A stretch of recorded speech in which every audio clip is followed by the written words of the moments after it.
तो बधानी माफी मांगीए छे कि अमे छायडामां बैठा छीए अने तमे तड़कामां तपो छो। पण आज तपया छो, आज तप करो छो, हूँ तमने खातरी आपू छूं के व्यर्थ नहीं जाए। 2027 में आज जे तप छे ए परिवर्तन लावानुं छे। बधा केटला वाग्याना आया? 10 वाग्याना। हूँ जिग्नेश भाई कहतो तो कि सलाम छे आ कवाट छोटा उदेपुरना कांग्रेसनी आन बान ने शान एवा तमाम कार्यकरो ने के ज्यां लोकोनी लड़ाई लड़वा माटे कोई पण स्वार्थ वगर, कोई पण अपेक्षा वगर सवारे 10 वाग्याना आया छे ने आज बपोરના 3 वाग्या छे। त्यारे आज छोटा उदेपुरनी जनताना प्रश्नों ने, तकलीफों ने, समस्याओं ने, आक्रोश ने वाचा आपवा माटे आयोजित आ जनाक्रोश सभाना मंच पर विराजमान विधानसभा कांग्रेस पक्षना नेता आदरणीय तुषारभाई चौधरी, अपना एआईसीसी ना सेक्रेटरी, आ दक्षिण गुजरातना प्रभारी अने ज्यारे आखा देश में कोरोना हतो ऑक्सीजन ना एक बोटल माटे आखा देशना लोको दर भटकता था तारे एक फोन करे तो एना दरवाजे ऑक्सीजन पहोंचाडनार एवा ऑक्सीजन मैन तरीके आखा देशना लोकोए अमने सन्मान आप्युं। एवा आपड़ा श्रीनिवासजी, आपड़ा लड़ायक धारासभ्य भाई श्री जिग्नेश भाई, एवा ज अमारा विधानसभाना मजबूत लड़ायक धारासभ्य अने समग्र आदिवासी विस्तारना युवानोना दिलोनी धड़कन एवा भाई अनंतभाई पटेल, त्रण वखत मां अंबाना धाममां दाता खाते जेमने धारासभ्य तरीके चूंटीने लोको विधानसभामां मोकले एवा आपड़ा सीनियर धारासभ्य मान्य कांतिभाई खडारी, आपड़ा लालजीभाई देसाई, बेन चंद्रिकाबेन अने अमारा सौना नेता अने सतत आदिवासी समाज माटे लड़ता एवा आदरणीय सुखरामभाई, जिला कांग्रेस समितिना प्रमुख भाई सचीभाई, धीरेनभाई, अर्जुनभाई, प्रभु नरेन्द्रभाई ने तमाम साथीओ अने खास करीने आ सभा माटे जेमणे खूब मेहनत करी छे एवा प्रदेश कांग्रेस समितिना एसटी डिपार्टमेंटना चेरमेन भाई राजूभाई पारगी अने आप सौ वडीलो भाईओ बहनों ने साथीओ, मारे बे ज प्रश्न पूछवा छे। आमांथी टेक्स केटला लोको भरे छे? हाथ ऊंचो करजो। टेक्स केटला लोको भरे छे? आपणे सवारे उठीए त्यांथी राते सुईए ત્યાં સુધી બજારમાંથી બધી જ વસ્તુઓ ખરીદીને લાવીએ છે કે નહીં? બજારમાંથી ચા લાવીએ, સાબુ લાવીએ, આ શર્ટ લાવીએ, સાડી લાવીએ, બધી જ વસ્તુઓ બજારમાંથી લાવીએ, એની પર જીએસટી લાગે છે કે નથી લાગતો? હવે કહો તો કેટલા લોકો ટેક્સ ભરે છે? આપણા ટેક્સના પૈસા એ આ ગાંધીનગરની સરકારની તિજોરીમાં જમા થાય। આપણા પૈસાથી રાજ્ય સરકારનું બજેટ બને। આપણા પૈસાથી આ રાજ્યના મુખ્યમંત્રી હોય, આ રાજ્યના ગૃહમંત્રી હોય, આ રાજ્યના ધારાસભ્યો હોય કે તમારા ગામનો તલાટી હોય, એનો પગાર કોના પૈસાથી થાય છે? આ રસ્તા બને છે, અહીં આગળ વિકાસના કામો થાય છે, આ હાઈવે બને છે, પુલ બને છે, આ ગ્રાન્ટો આવે છે, એ પૈસા ક્યાંથી આવે છે? આપણા પગારમાંથી આવે છે, આપણા ટેક્સના પૈસાથી આવે છે। આપણા પૈસાથી પગાર લેતા હોય, આપણા પૈસાથી વિકાસ થતો હોય, આપણા મતથી ગાંધીનગરમાં બેઠા હોય અને એ સરકારમાં બેઠેલો મંત્રી હોય, એ સરકારમાં બેઠેલો કોઈ અધિકારી હોય, એ સરકારનો મુખ્યમંત્રી હોય અને આ કવાડ, છોટા ઉદેપુર, નસવાડી, સંખેડાના લોકોનો અવાજ સાંભળે નહીં, તેમનો વારો પાડવો પડે કે નહીં? અને વારો પાડવાની તાકાત આ દેશના બંધારણે બાબા સાહેબ આંબેડકરે જે બંધારણ બનાવીને આપ્યું એ બંધારણે આપણને મતની તાકાત આપી છે કે દેશના વડાપ્રધાન હોય એના મતની કિંમત પણ એક છે અને આપણે સંખેડાનો કે નસવાડીનો કે કવાજનો કોઈ સામાન્ય ખેત મજૂર હોય એના મતની કિંમત પણ એક છે અને આપણા મતથી સરકાર બને છે, આપણા મતથી લોકો ગાંધીનગર પહોંચે છે, આપણા મતથી લોકો જિલ્લામાં તાલુકામાં બેસે છે અને જો આપણી વાત સાંભળતા ના હોય, મુઠ્ઠીબંધ લોકો માટે કામ કરતા હોય, પેલા અંગ્રેજોની નીતિ મુજબ ભાગલા પાડોને રાજ કરતા હોય, તમામ સત્તા ને સંપત્તિ લૂંટીને લઈ જતા હોય તો એમને જવાબ આપવાનું હથિયાર આપણી હાથમાં મત રૂપે મળેલું છે. જ્યારે પણ સમય આવે ત્યારે એનો હિસાબ કરજો અને 27માં તો હિસાબ કરીશું, પણ થોડા સમય પછી તાલુકા જિલ્લા પંચાયત આવવાની છે, એનાથી અમને એવો જવાબ આપવો છે કે 27માં હિસાબ લેવા માટે પણ ના રહે. અહીંયા નાનંદભાઈ કહેતા હતા કે નેપાળ વાળી થશે. નેપાળ વાળી એટલે શું?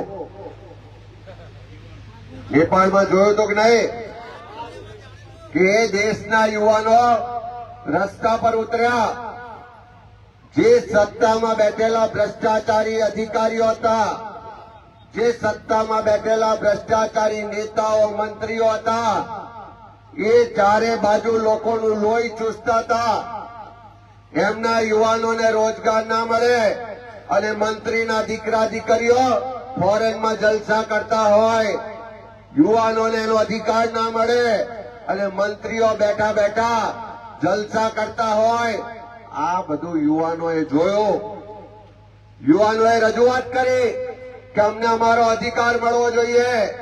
પહેલી વાત ન સાંભળી, યુવાનો વિરોધ કરવા રસ્તા પર ઉતર્યા તો એમની વાત સાંભળવાને બદલે ગોળીઓ મારી, અનેક યુવાનો શહીદ થયા. અને જ્યારે સહનશીલતાની હદ આવે ત્યારે લોકો રસ્તા પર ઉતરે. અને આપણે બધાએ નેપાળમાં જોયું કે મોટા મોટા મંત્રીઓ હોય, મોટા મોટા અધિકારીઓ હોય, એ દેશની જનતાએ ઘરમાંથી ખેંચીને બહાર રસ્તા પર લાયા, ઉભા રોડે કપડા કાઢીને દોડાયા અને આખા દેશમાં પરિવર્તન આવ્યું. હમણાં હું, તુષારભાઈ, જિગ્નેશભાઈ, બધા જ આગેવાનો ગુજરાતના, જે ગુજરાતના લોકોનો અવાજ હતો, જે ગુજરાતના લોકોની તકલીફો હતી, સમસ્યા હતી, દુઃખ હતું, દર્દ હતું, જે ગુસ્સો ને આક્રોશ હતો, એને વાચા આપવા માટે જન આક્રોશ યાત્રા કાઢવાનું નક્કી કર્યું. તમે બધાએ જોયું છે કે પહેલા કમોસમી વરસાદ થયો, આખા ગુજરાતમાં ખેડૂતો બરબાદ થયા. ક્યાંક ખેતરમાં મગફળીનો પાક હતો, ક્યાંક કપાસનો પાક હતો, ક્યાંક સોયાબીન હતા, ક્યાંક મકાઈ હતી, ક્યાંક ડાંગર હતી, બધા જ પાકો બરબાદ થઈ ગયા. અને એ કિસાનો, એ ખેડૂતો જયારે ચોધાર આંસુએ રડતા હતા ત્યારે એનો અવાજ બનવા માટે અમે સોમનાથથી કિસાન આક્રોશ યાત્રા કાઢી. સોમનાથથી શરૂ કરીને દ્વારકા એ યાત્રા 1100 કિલોમીટર ફરી. ત્યારે ગામે ગામ જોયું કે ખાલી ખેડૂતો એકલા નહીં, મહિલાઓ પીડિત છે, યુવાનો બેરોજગાર છે, સમાજના તમામ વર્ગ વિસ્તારના લોકો હેરાન પરેશાન છે. પણ સરકારનો ડર લાગે છે, પોલીસ ને પ્રશાસન લોકોને બીવડાવે છે. અને એટલા માટે નક્કી કર્યું કે આખા ગુજરાતના લોકોનો અવાજ બનીશું. અત્યારે કોઈ ચૂંટણી પણ નથી, અત્યારે કોઈના મત પણ નથી લેવાના, અત્યારે કોઈ સરકાર પણ બદલાવાની નથી. પણ આ ગુજરાતના લોકોનો અવાજ બનવા માટે, આ સરકારના બહેરા કાન સુધી લોકોના અવાજને પહોંચાડવા માટે, આ સત્તામાં બેઠેલા લોકોનું અભિમાન ઉતારવા માટે આ જન આક્રોશ યાત્રાની શરૂઆત કરી. પહેલા ચરણમાં ઉત્તર ગુજરાતમાં 21 તારીખે બનાસકાંઠા ધીમાથી શરૂઆત કરી. હજુ તો યાત્રા 10 કિલોમીટર પહોંચી અને સૌથી પહેલો અવાજ આવ્યો એ ગુજરાતની બહેનો માતાઓનો કે અમારા વિસ્તારમાં પીવાનું પાણી નથી મળતું. પણ બહેને કીધું એમ માગે ત્યારે દારૂની રેલમછેલ થાય છે. આ દારૂ ડ્રગ્સની બદીને કારણે નાની ઉંમરે અમારા દીકરાઓ વ્યસનના રવાડે ચડીને એની જિંદગી બરબાદ થાય છે. એના કારણે નાની ઉંમરે અમારી બેન દીકરીઓ વિધવા થાય છે. પણ આ હપ્તા લેવા વાળી પોલીસ અને હપ્તામાંથી તિજોરી ભરવા વાળા ગાંધીનગરના ગૃહમંત્રી અને મુખ્યમંત્રી આ સરકારમાં બેઠેલા લોકો આ બહેનોનો અવાજ સાંભળતા નથી. એ જન આક્રોશ યાત્રાના માધ્યમથી આખા ગુજરાતમાં બહેનોનો અવાજને બુલંદ કર્યો કે ગુજરાતમાં જ્યાં સુધી આ દારૂબંધી ડ્રગ્સની બધી બંધ નહીં કરાવીએ ત્યાં સુધી કોંગ્રેસ પાર્ટી આ લડાઈ લડશે અને આ ગુજરાતના ભવિષ્ય યુવાનોનું જીવન બચાવશે.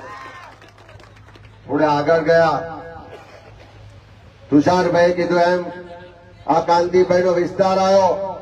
દાતા, અમીરગઢ, ઇકબાલગઢ યુવાનો મળવા આવ્યા કે સાહેબ અમે પરીક્ષા પાસ કરી સરકારી નોકરી માટે જઈએ છે તો પહેલા તો પરીક્ષામાં પેપરો ફૂટી જાય. પેપર ફૂટ્યા પછી જીપીએસસી ના ઇન્ટરવ્યુ આપવા જઈએ તો ઇન્ટરવ્યુ લેનારો જ્ઞાતિ જોઈને માર્ક મૂકે છે. અમારા વિસ્તારના યુવાનો સાથે ભેદભાવ થાય છે. નોકરી મળે તો ફિક્સ પગાર, કોન્ટ્રાક્ટ ને આઉટસોર્સિંગ ના નામે શોષણ થાય છે. અને આદિવાસી યુવાનો છે, દીકરા દીકરીઓ છે, એને જાતિના દાખલા લેવા માટે દર દર ભટકવું પડે છે. એ યુવાનો સાથે આક્રોશિત સાથે યુવાનોએ કીધું કે 4-4, 5-5 પેઢીથી અહીંયા રહીએ છે. કોંગ્રેસની સરકારમાં ગામનો તલાટી કે સરપંચ દાખલો આપતો હતો. આજે આ સરકાર અમને કહે છે કે સાબિત કરો તમે આદિવાસી. યુવાનોએ આક્રોશ સાથે કહ્યું કે એક બાજુ ધક્કા ખાઈએ છે, દાખલા નથી મળતા, તો શું છાતી ફાડીને બતાવીએ કે અમે આદિવાસી છે? એ યુવાનોએ કીધું કે જ્યારે ગાંધીનગર બોલાવશો ત્યારે આવીશું. અમે દાતા અમીરગઢથી કૂચ કરીને ગાંધીનગર જઈશું, પણ અમને અમારો અધિકાર જોઈએ છે, અમને અમારા દાખલા જોઈએ છે. આજે હેરાનગતિ થાય છે, બંધ થવી જોઈએ.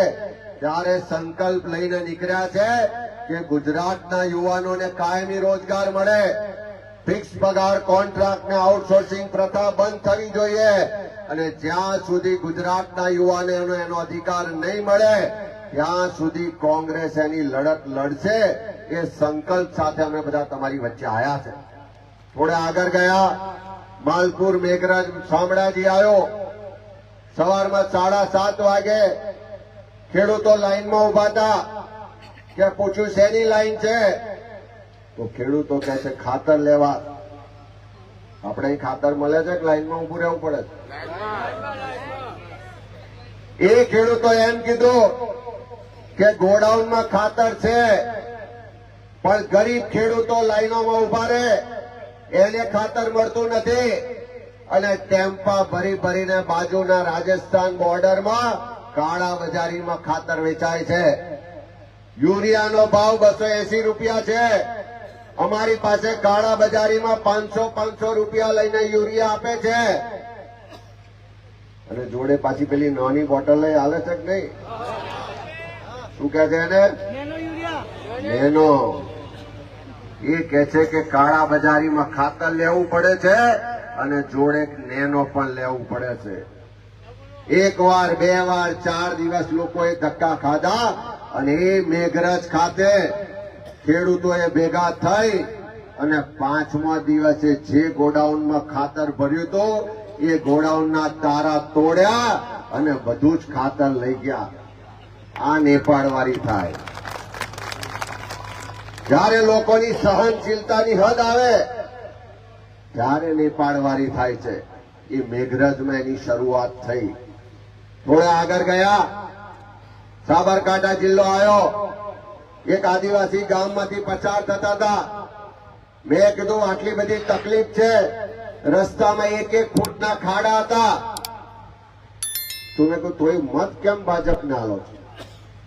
એક બેન બોલ્યા કે ઓલો મોદી અનાજ આલે એમ કે. આ બાજુ કે છે જ નહીં આપણે. મેં કીધું કે અનાજ મોદી કેમનો આલે છે? એકવાર અનુભવ કરજો. ભલે તમારે ત્યાં મોદીની ફોટાવાળી થેલીઓ હાલી છે કે નહીં? હાલી છે ને? મેં એમને કીધું એક કામ કરજો, આવતા મહિને અનાજ લેવા જાઓ તો પેલું રેશન કાર્ડ ઘેર મૂકજો, મોદીના ફોટાવાળી થેલી લઈ જજો, અને એવું હોય તો મોદીનું પેલું મોરું પહેરીને જજો, અને એ સસ્તા અનાજની દુકાન વાળાને કહેજો કે આ મોદીનું અનાજ હાલ. જો મોદીનો ફોટો જોઈ, મોદીની થેલી જોઈને અનાજ આપે તો માનજો કે આ મોદીનું હાલેલું અનાજ છે. હાલશે ખરા? મેં એને કીધું બીજી વાર જજો, આ વખતે મોદીની થેલી ને મોદીનો ફોટો ખૂણામાં નાખીને જજો. કોંગ્રેસે આપેલું રેશન કાર્ડ જોડે રાખજો. અંદર કોંગ્રેસે મારેલા બીપીએલ નો સિક્કો છે, અંદર અંત્યોદયનો સિક્કો છે, અંદર નેશનલ ફૂડ સિક્યુરિટી એક્ટ નો સિક્કો છે. આ રેશન કાર્ડમાં જેટલા પણ સિક્કા માર્યા છે એ કોંગ્રેસ સરકારની દેન છે. એ સિક્કા જોઈને અનાજ મળે છે, કોઈ મોદીના ફોટા જોઈને અનાજ મળતું. આ વાત લોકોને કહેવી પડશે. સાચી વાત છે કે નહીં? જેમ જેમ યાત્રા આગળ નીકળી, અમે માલપુર ગયા, એપીએમસી નું બજાર હતું, ખેડૂતો મગફળીનો પાક લઈને આવ્યા હતા કે આખી ફસલ બરબાદ થઈ ગઈ, પાક વીમા યોજના નથી એટલે કોઈ મદદ ના મળી. મેં કીધું આ સરકારે પેકેજ જાહેર કર્યું, એ પેકેજમાં કેટલા પૈસા મળશે? તો કે સાહેબ સરકારે પેકેજના નામે પડીકું જાહેર કર્યું છે. 1 વીઘે 50,000 રૂપિયાની નુકસાની થઈ છે. 1 વીઘે 50,000 રૂપિયાની નુકસાની સામે આ જે પેકેજ રૂપી પડીકું આપ્યું છે એમાં 1 વીઘે ખાલી 3500 રૂપિયા મળવાના. 50,000ની નુકસાની સામે 3500 રૂપિયા મળે તો ખેડૂત આત્મહત્યા ના કરે તો બીજું શું કરે? આ સૌરાષ્ટ્રમાં 1, 2, 3 નહીં, છેલ્લા 1 મહિનાની અંદર 6 ખેડૂતોએ આત્મહત્યા કરી. પણ આ સરકારના પેટનું પાણી હાલતું નથી. પેલી ટાટા નેનોની ફેક્ટરી કરવા માટે નરેન્દ્ર મોદી અહીંયા મુખ્યમંત્રી હતા, એક ઉદ્યોગપતિને 33,000 કરોડ રૂપિયા આપ્યા હતા. આ દેશના મોટા મોટા ઉદ્યોગપતિઓના 25 લાખ કરોડ રૂપિયાના દેવા માફ કર્યા. પણ આ ગુજરાતના ખેડૂતોના દેવા માફ નથી કરવા. ત્યારે કોંગ્રેસ પાર્ટીનો સંકલ્પ છે કે ભૂતકાળમાં પણ ખેડે એની જમીનનો કાયદો કોંગ્રેસ લાવી હતી, રે એનું ઘરનો કાયદો કોંગ્રેસ લાવી હતી. 2008માં આજે સોનિયા ગાંધીજીનો જન્મદિવસ છે. આપણે બધાને વિનંતી કરું કે એકવાર જોરદાર 2 હાથ ઊંચા કરીને તાળીઓ પાડીને સોનિયાજીને આજે જન્મદિવસે આશીર્વાદ આપીએ. આ એ સોનિયા ગાંધી છે કે જેમના નેતૃત્વમાં આપણને જંગલ જમીન અધિકારનો કાયદો મળ્યો. આ એ સોનિયા ગાંધી છે જેના નેતૃત્વમાં આપણને શિક્ષણ અધિકારનો કાયદો મળ્યો. આ એ સોનિયા ગાંધી છે જે આખા દેશમાં કોઈ ભૂખ્યો ના રહે એની ચિંતા કરી અને ફૂડ સિક્યુરિટી એક્ટનો કાયદો લાયા. એ સોનિયા ગાંધીના નેતૃત્વ વાળી સરકારે 2008માં જયારે ખેડૂતો આત્મહત્યા કરતા હતા તો 72,000 કરોડ રૂપિયાના દેવા એ કોંગ્રેસની સરકારે માફ કર્યા હતા. પણ આ પારકી માના બેઠેલા ગાંધીનગર ને દિલ્હી વાળા એ ઉદ્યોગપતિઓના દેવા માફ કરે છે, ખેડૂતોના દેવા માફ કરતા નથી. આ એની યાત્રા લઈને નીકળ્યા છે. એ નસવાડીમાં પ્રોજેક્ટ આવતો હોય, આદિવાસી સમાજની જમીનો છીનવતા હોય, એ તાપી રિવર લિંક નો પ્રોજેક્ટ આવતો હોય, આપણા લોકોને બેઘર કરતા હોય, આપણા યુવાનોનું ભવિષ્ય છીનવતા હોય, આપણા વિસ્તારમાં દારૂ ડ્રગ્સની બદીને કારણે આખા ઘરોના ઘરો બરબાદ કરતા હોય, આ બધા જ પ્રશ્નોને લઈ અને લડવા નીકળ્યા છે. મારી આપ સૌને વિનંતી છે કે આ લડાઈ કઈ હેલી લડાઈ નથી. અંગ્રેજો સામે લડવાનું હતું ત્યારે પણ લડવા વાળા મુઠ્ઠીભર લોકો હતા. મહાત્મા ગાંધીજીએ જ્યારે અમદાવાદ સાબરમતી આશ્રમથી દાંડી કૂચની શરૂઆત કરી ત્યારે 12મી માર્ચે કૂચ નીકળવાની હતી. એની આગલી રાતે જ્યારે જમવાનો સમય થયો ત્યારે બધા લોકો જમવા બેઠા. ગાંધીજી એમ કીધું કે કાલે આશ્રમની બહાર નીકળીશું એટલે અંગ્રેજોની લાઠીઓ હશે, અંગ્રેજોની ગોળીઓ હશે, પકડી પકડીને કારાવાસમાં જેલમાં નાખી દેશે. જેને દેશની આઝાદી માટે લડવાની હિંમત હોય, જેનામાં કંઈક કરી છૂટવાની તમન્ના હોય, જેને ડર ના લાગતો હોય એવા લોકો કાલે મારી સાથે આવજો, અને જેને ડર લાગતો હોય એવા લોકો પ્રેમથી જમીને ઘેર જજો. એ બીજે દિવસે 12મી માર્ચે 80 લોકો નીકળ્યા અને દાંડી માર્ચની શરૂઆત થઈ. એ અમદાવાદ સુધી માર્ચ દાંડી પહોંચતા પહોંચતા લાખો લોકો એમાં જોડાયા અને અંગ્રેજોની જે આખા વિશ્વમાં સૂરજનાથ મેં એવી સત્તાએ પણ એ દાંડી કૂચમાં ગાંધીજી સાથે લોકો સામે ઝૂકવું પડ્યું. એ જ રીતે આ નવા અંગ્રેજો છે, આ કાળા અંગ્રેજો છે. આ કાળા અંગ્રેજો સામે પણ આખા દેશમાં જો કોઈ ગરીબ, સામાન્ય, દલિત, આદિવાસી, બક્ષી પર લઘુમતી, ખેડૂતો હોય, યુવાનો હોય, મહિલા હોય, નાના વેપારીઓ હોય, આ બધા માટે જો કોઈ એક વીરલો લડતો હોય તો એ રાહુલ ગાંધી છે. મહાત્મા ગાંધી અંગ્રેજોથી ધોળા અંગ્રેજો સામે લડ્યા હતા અને રાહુલ ગાંધી કાળા અંગ્રેજો સામે લડાઈનું નેતૃત્વ કરે છે. હું તમને વિશ્વાસ અપાવું છું કે આ વિસ્તારના આપણા કોઈ પણ પ્રશ્નો છે, જે પણ સરકારનો જોર જુલમ ને અત્યાચાર છે, એ બધાની સામે મજબૂતાઈથી લડીશું. અને આ લડાઈમાં તમે એકલા નથી. હું તમને આશ્વાસન વિશ્વાસ સાથે કહું છું કે જ્યાં પણ લડાઈ લડવાની થાય, પહેલી લાઠી ખાવાની હશે, પહેલી ગોળી ખાવાની હશે, પહેલા જેલમાં જવાનું હશે, તો કોંગ્રેસનો આગેવાન, કોંગ્રેસનો કાર્યકરે સામનો કરશે.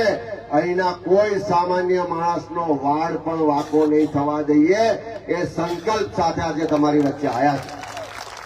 અહીંયા મને એમ આપ્યું કે થોડા વખત પહેલા 2023માં ઠેલકી ગામ હતું ને,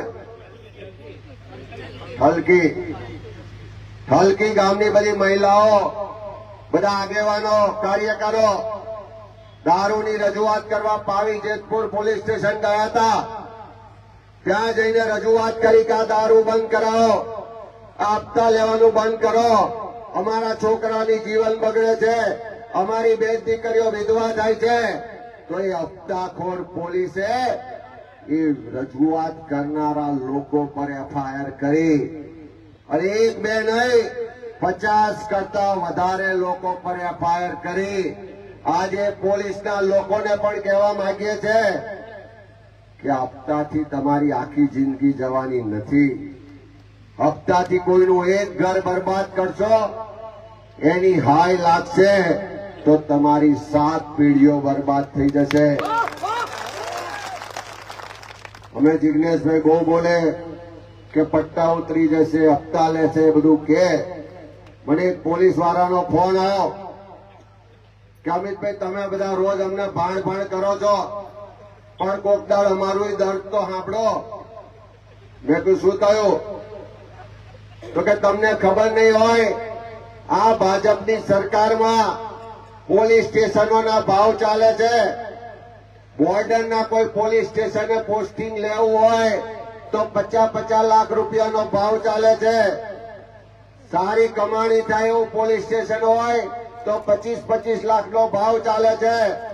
દર મહિને ગાંધીનગરમાં બેઠેલા લોકો એ સરકારના મંત્રીઓ અને મુખ્યમંત્રીને ત્યાંથી દર મહિને આટલું ઉઘરાણું કરીને મોકલો એવો ટાર્ગેટ આપવામાં આવે છે. એ કહે છે ટાર્ગેટ આવે, અમારા ઉપલા અધિકારીઓ અમને દબાણ કરે, અમારે ઉઘરાણું કરવું પડે. પણ હકીકત એવું છે કે ઉઘરાણું જેટલું કરીએ છે એના 10% અમારા ભાગે આવતા નથી. 90% પૈસા ગાંધીનગરમાં બેઠેલા લોકો લઈ જાય છે. અને એટલા માટે આ દારૂની ડ્રગ્સની આંદોલનની રસ્તા પર ઉતરવાની વાત થાય તો સૌથી પહેલા કોને પેટમાં ફાળ પડે છે? કેટલું પાસ છે? કેટલું પાસ છે? સૌથી પહેલા ગાંધીનગરમાં બેઠેલા પેલા સંસ્કારી મંત્રી છે એમના પેટમાં ફાળ પડે છે કે ચાલુ આ તો કોંગ્રેસ લોકોની વચ્ચે જાય છે, જન આક્રોશ યાત્રા ધીમે ધીમે આગળ વધે છે, બહેનો ખુલીને બહાર આવે છે, લોકો જનતા રેડ કરવાની તૈયારી કરે છે. જો આવું થશે તો આપણી તો આવક બંધ થઈ જશે, દર મહિને કરોડો રૂપિયા આવતા બંધ થશે.